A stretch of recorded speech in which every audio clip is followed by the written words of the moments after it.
Emmanuel Macron set the bar high in his choice of a name for the new council, the CNR, a nod to the legendary Conseil national de la Résistance, created by Charles de Gaulle to rebuild France from the ashes of the Second World War.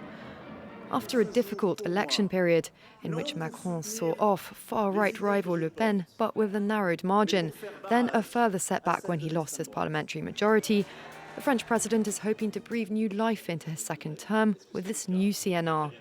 A space for dialogue between the majority, the opposition, unions and ordinary people around 5 themes: full employment, education, climate change, health and old age.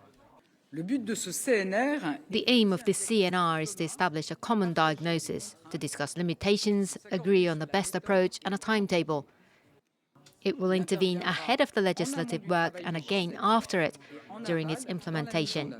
But this isn't the first time Macron has promised to govern in a more consensual manner, and his opponents are sceptical about this new body.